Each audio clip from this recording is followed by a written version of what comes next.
but they are really important because if all we ever do is just solve equations and graph lines and find perpendicular lines and all of that stuff, it doesn't really have much application to the real world at all, right?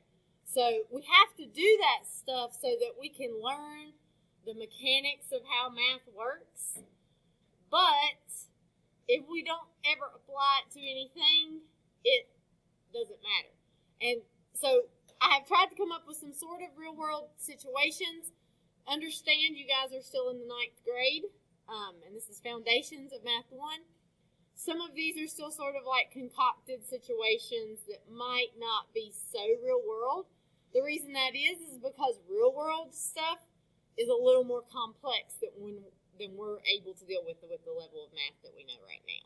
So sometimes we have to take out some factors that may affect what we do. So here's a real world situation. Wade has bought a new lawnmower for $5,000. You know that like a good zero turn is going to cost you $10,000. So this is not a ridiculous amount. Yeah. Yeah, like the good ones that landscapers use cost a lot of money. And the cheap ones at Lowe's that cost $2,000 or $3,000 are gonna break. So this is something you need to know for real life. Lawnmowers cost this much. Well, I get it, like if that's your job, like they do in the rec center, like that's a lot of area. That's how you make money. But stuff's expensive. So now you know if you have a small yard, you can push mow, and you can get a fairly cheap push mower. All right,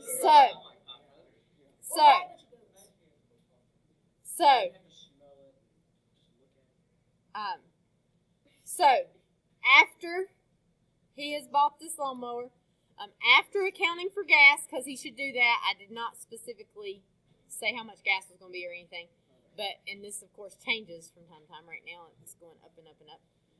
He can make $40 per yard. That means he's charging more than $40 per yard because he's having to pay for gas, right? So he's probably having to charge maybe $50 or $60 per yard. Well, yeah, it's past 4 in California right now.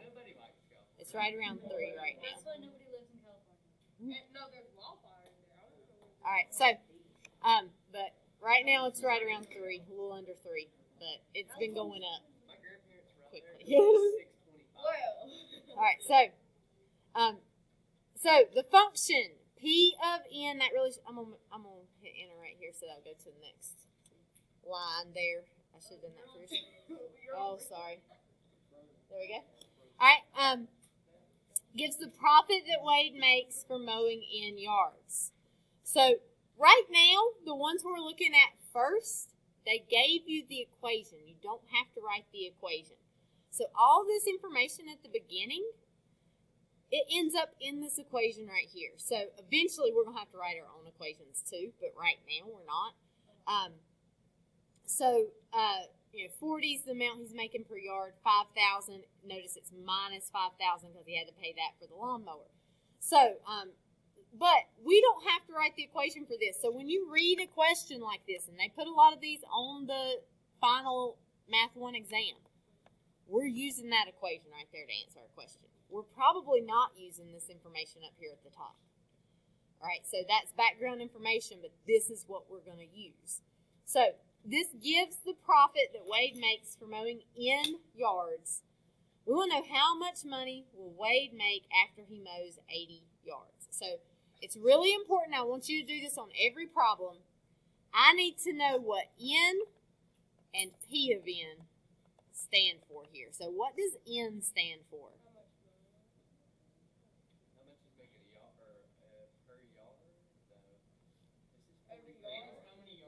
What do you think, Vince? Okay. N, it says for mowing in yards. That's number of yards, right? So number of yards. And P of N, think of that as just like one variable. It's not P times N. This is function notation. It's your profit, which is the amount of money that you'll have. Profit is a word that you're going to see because sometimes we're going to talk later about interpreting these. They're going to use the word profit instead of money, probably. Okay, so we are going to use this equation right here. And so if he mows 80 yards, that means N is 80. So we're just going to plug in 80 for N. So, no, this is not P times 80. This is just telling us I plugged 80 into this equation. Right? Don't let that function notation bother you there. It just means I plugged 80 in. So 40 times 80 minus 5,000. Okay? So this stuff I'm going to let you use the calculator on. Even though it's going to be 3,200 minus 5,000.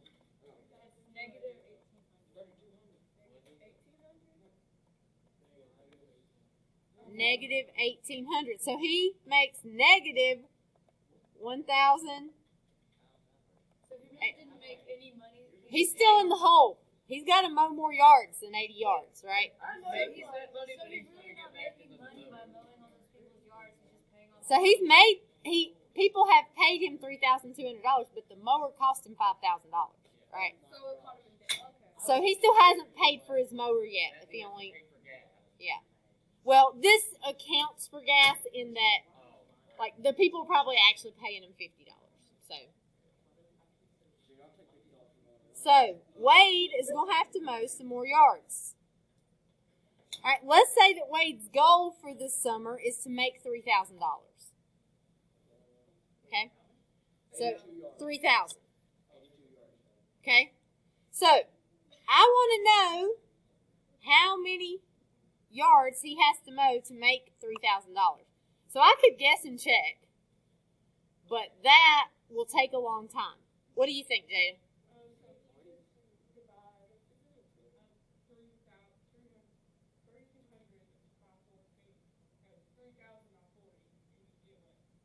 No. Because 3,000 divided by 40. Oh, we just found out, though, if he mowed 80 yards, he's going to be in the hole. $1,800. So he makes 40 per yard. All right, so let the equation work for you here, okay? This $3,000, is it N or P of N? Is it number of yards or profit? It's profit. So it is P of N, all right? Let the equation work for you instead of having to even think through it logically, okay? Because sometimes that makes it harder. And you can think through this logically, but we can just plug in this 3,000 right here for that P of N.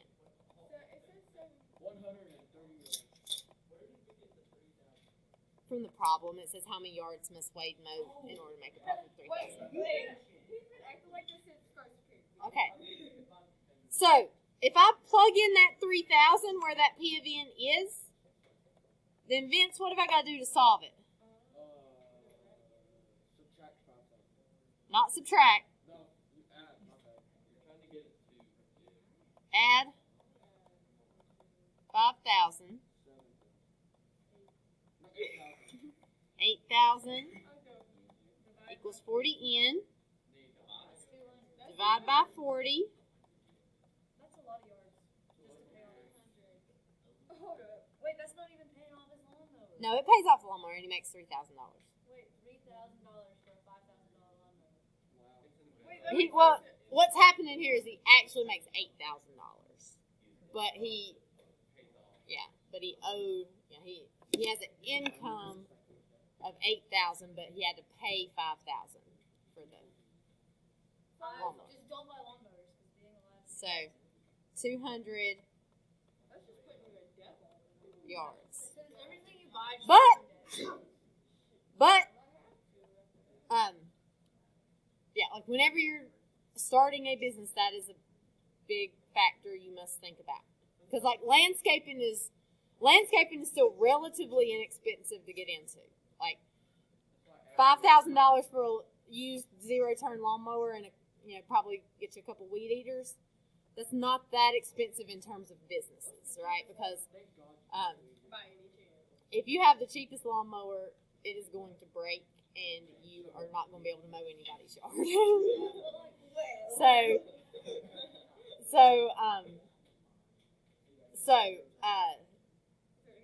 and if you buy the cheapest lawnmower, it's going to have this little tiny deck, and it's going to take you like 3 times as long to mow a yard as if you have a good lawnmower. So why don't you just So you actually would lose money by buying the cheaper ones in some places, which you could analyze like mathematically as well.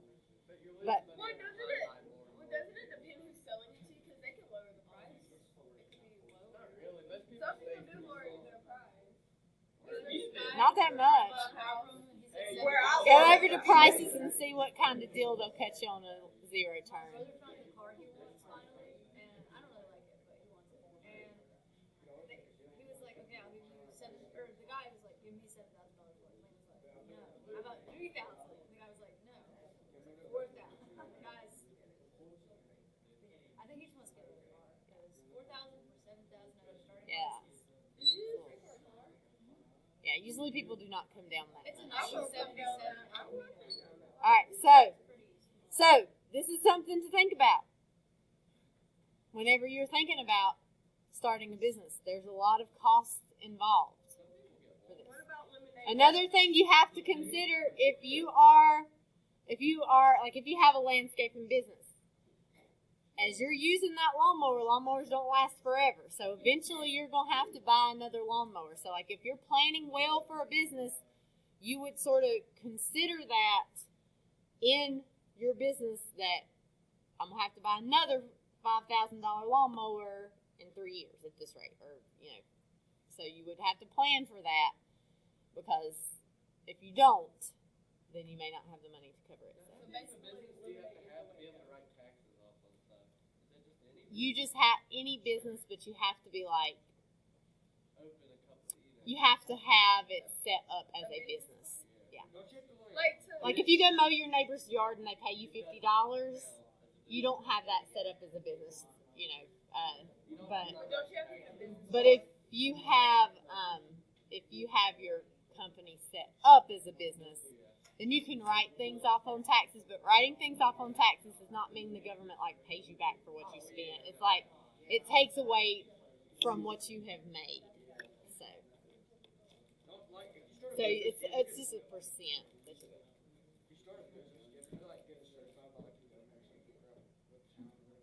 I have never started my own business, so I'm not entirely sure what is required, and I think it probably depends on what type of business So that if you're you want doing. to sell lemonade, do you have to have a business card? You don't have to have a business card. You don't have to have a business card for anything, but you do. Like if you are making money off of something and it is your income, you need to have it set up legally, because if you're not paying taxes on that, you're getting paid under the table on everything. That's tax fraud. Then if you get audited on that, you will owe the government tons and tons and tons of money and possibly go to jail. So, Isn't it tax evasion or yeah. tax fraud? Like now, if you babysit your neighbor, mow your neighbor's yard or something, they give you $50. The government probably is not going to catch that. But if you have a legitimate business you're living off of and you are not paying any taxes on any of that, then you could get in very big trouble. Very big trouble. So, okay, Marley now is on this next one. Hey, Marley. She has decided to start saving money for a new computer. She has $125 in her savings account right now. She plans to put $50 in the account each week. Technically, savings accounts do earn interest, although right now my savings account gets 0.1% interest, which is basically nothing. So it's like 30 cents a month or something off of, however much money I got. It's like nothing. So we're ignoring the interest. When you get to pre-calculus, we'll worry about the interest. But right now in this current economy, savings accounts get nothing, almost. So we're going to just assume there's no interest, because that overcomplicates it and we can't do it anymore. So there's a saving account and then there's... when we get to exponentials, we'll talk about savings accounts. Savings account is when you use your card. A savings account is its own little account. You don't pull out of it. You can take money out of it, but you can't run your debit card. If I need water, do I need to give you a bathroom pass for it? Yes. All right. So, She plans to put $50 in the account each week. The function S of T equals 125 plus 50T gives the savings that she has after T weeks. So again, all this information at the beginning is telling you about this equation right here. Use the equation. Okay? You could think through it logically, but you can just use the equation. So before we do anything, I want to know what T stands for, and I want to know what S of T stands for, because those are our two variables. What's T stand for? 2 weeks. That's what all I was thinking. It says T weeks, so that is number of weeks since she started saving the money. What is S of T? The money in the account. Money in the account. It calls it savings right here.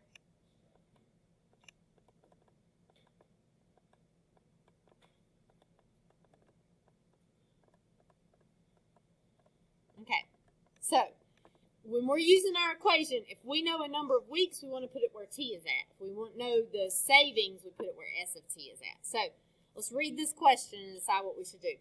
How long will it take her to save up the $1,200 she needs for the new computer? So this $1,200, is that a T or an S of T? It's weeks. $1,200 is weeks. Okay. $1,200 is savings. That's the amount of money, amount in the account, right? Because T stands for number of weeks. So when we look at our equation, we would put $1,200 right there for the S of T. So it'd be $1,200. And that's how much the computer is? Yeah. Okay. Equals 125 plus 50 T. Okay? So, if you're solving this, Passion, what would we have to do first? Take 125. Yeah, take 125 from 1,200. Good. So that's going to give us 1,875. No. 1,075.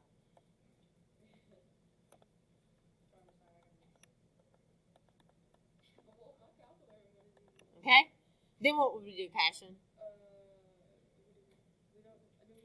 Mm-hmm. Divide by 50. 21.5. So let's go about 22 weeks, because she's probably putting the money in once a week, right? Yeah, you can do those.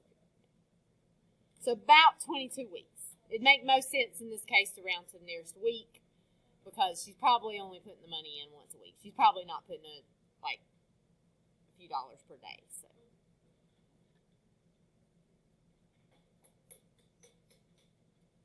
What kind of job do you think she would be working if it takes her 22 weeks? A bad one, obviously. Well, she may just be. Oh wait, I'm not putting all my money. Yeah, she might have she might have bills.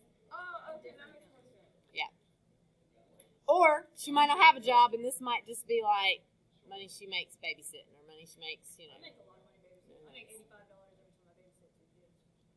I don't like children. So. They sleep all the time. Okay.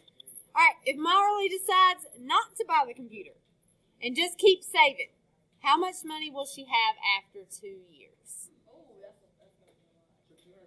Well, she got 1,075 and 22. Just divide 365. Do we times like 36 weeks. how many weeks a year?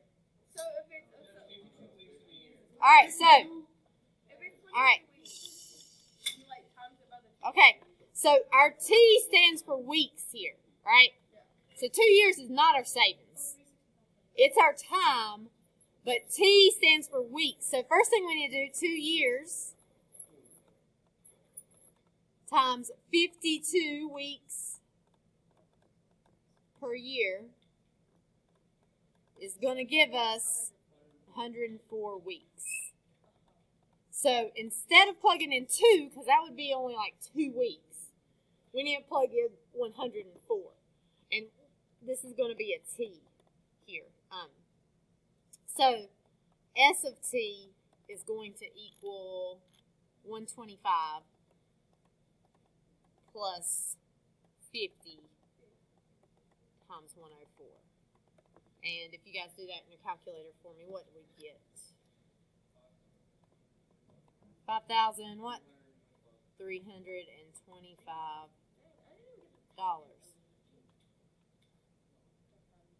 So keep that in mind. $50 a week.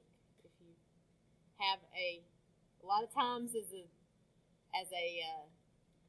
student, you probably, like if you have a job, you probably don't have bills, or if you have bills, you don't have bills like you're going to have one day when you're living on your own. So put some of that money back. You have some saved up for big things. Yeah. Wait, if you add in your 30 cents of interest, you get 5,356 and 20 cents. Your 30 cents of interest is really. Yeah, it would actually, like, over years, like, it would be, you would get, like, so many cents. It's based on how much money is in there, so it would make it actually a really complicated problem to get the exact number, exact amount of interest. But if you put now the savings accounts that we have for my kids for college, no, these aren't savings accounts. These are like money market accounts. And right now, oh my gracious, Henry's made like almost double last year. Like the rates were really good. But the problem with that is you can lose money on them too. So if the stock market does poorly, you can lose money on it. So, but last year it was really good. It probably won't stay that way forever. So.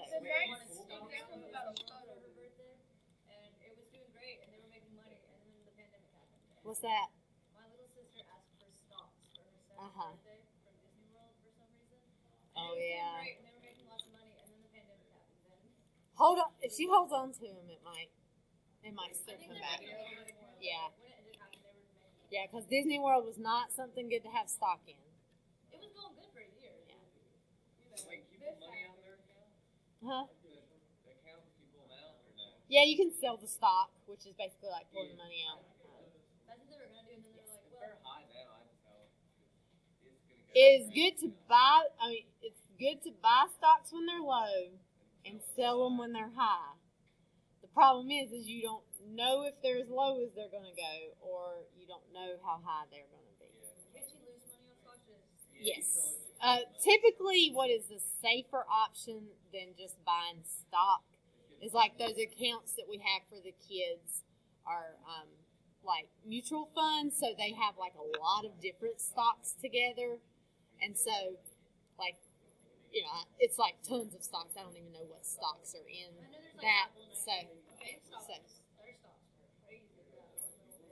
yeah, that was because of something really crazy that was going on. Like GameStop stock is actually bad stock to buy, but for a little bit, it was they shorted it all, which is a complicated process. But it made it go way up for that little. and those ruined 2 some weeks. investment companies. But I remember but- everybody being mad about it. so anyway, something like a mutual fund is safer because it has lots of stocks. So some stocks will go up and some may go down, but it's safer. But if the stock market in general is doing poorly, you can still lose money on it. So, but not like if you buy, Disney stock and then Disney shuts down, then you But would it be reopened, and really. they're making a little bit more. Yeah. Did it reopen? I didn't need to know it closed down. It closed down to Disney. Yeah. It was closed for several months, and then it was operating on like a limited basis there for a while too. Okay. All right, so let's look at example 3. Also, if you're going to rent photo booths for a prom or a wedding, those things are expensive. Have several $100s. Life is really expensive. Yes, it is. Getting married in general, I would say it's very expensive. It depends on what kind of wedding you have. Costs almost nothing to get married. To throw a big wedding, it can cost lots and lots of money. So, a wedding license and a wedding license and get married in like a place that doesn't cost you anything. That doesn't cost anything. It's all the other stuff that you gotta have that you think you gotta have that cost you money. My mom and stepdad got married at the courthouse, and they could choose where it was because they were doing the ceremony. They were like, "Why don't you choose where it is?" And it was really pretty. So they got married in the jail yard. It was very amazing. They got married in the jail yard. All right. That's awesome. All right. Okay. All right. So photo booth. The cost to rent a photo booth is given by this equation, which is slightly more complicated looking than the other ones we've seen before. Where T is the number of hours for which you rent the photo booth. You must rent the photo booth for at least 3 hours. So, like, you don't have a question about 2 hours because they make you rent it for at least 3. Most of the time, that's going to be the case for something such as this. So, how much would it cost to rent the booth for 12 hours? So if you were having like some sort of all-day event, festival, something that you wanted this photo booth to be available, how much would it cost you? So first thing we want to do every time, T and C of T. What does T stand for? Hours. And C of T stands for? Money spent? Yeah, how much you spent? Money spent or the cost. I'm going to call it cost. Okay. So, if I want to rent the booth for 12 hours, where should I put that 12? For T or C of T? T. All right, so I'm going to have C of 12, which we don't really do anything with. That's just telling me I plugged 12 into this equation. All right. 125 times 12 minus 3 plus 400. 12 minus 3 is 9.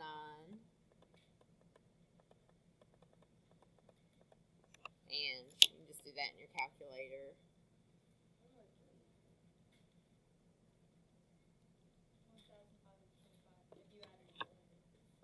1,525 dollars.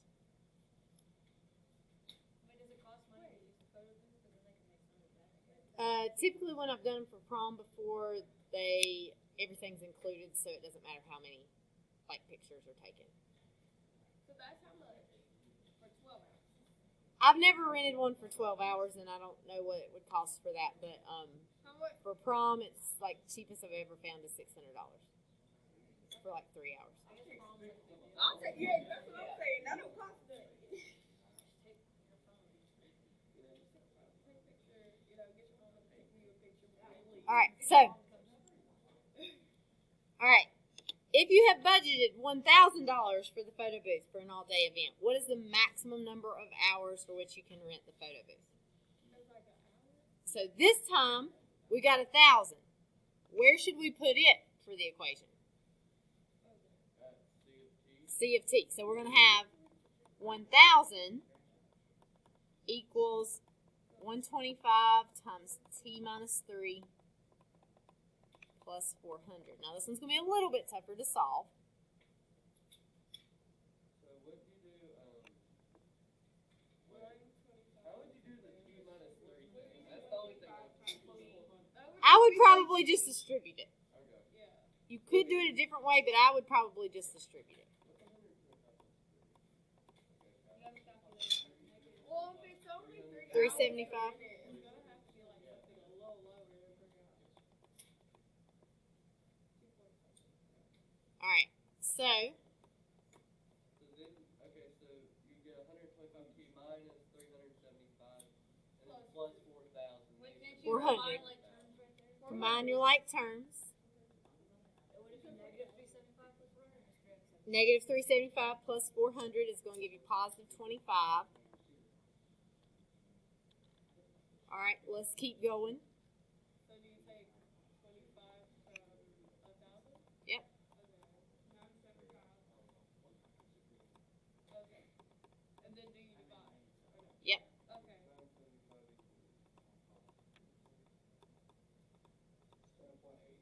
7.8. So you could have 7.8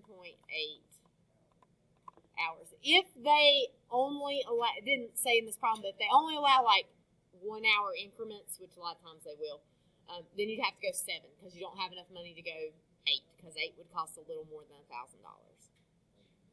I'm so confused. So if it's minimum of 3 hours. So what you're saying is So, like, if you plugged in 3 up here, 125, 3 minus 3 would give you 0. Right here, it costs $400 for 3 hours. So what you're saying is become a photographer. If you had a photo booth, the problem is they cost a lot of money also to buy because you got to have a really, really, really good camera set up and the printer has to be good. So they cost a lot of money to buy. But if you had them, you can charge this much. But this is also like with somebody's working at the photo booth to like make sure everything's working well. So you're paying that person, and it's almost always going to be like nights and weekends. So if you don't want to work your nights and weekends, then it probably is not the best idea. But if you had one, you could charge this much because So you could just have one and set it up somewhere and be like, oh, this guy. yeah, most of the people that we have used for prom before, like they just have a photo booth, or they might have several, but sometimes it's just like they have one. It's like something they do sort of on the side, and they go to weddings and proms and different things, and they set it up and run it while it's going on, and you pay them the money. So See, your parents can always just, take a picture before you leave. I mean, photos are fun. They have like displays. yeah, they have those little photo strips. They're kind of cute, but I wouldn't use one like every day, but yeah. Thing is like if you're having it for a big event where a lot of people are like buying tickets to get in, if you just charge an extra $1 or $2 on the ticket, then you can cover the cost of it. If you're splitting this between 1,000 people, it's not that bad. If one person is paying for it, it's kind of expensive. So, all right, so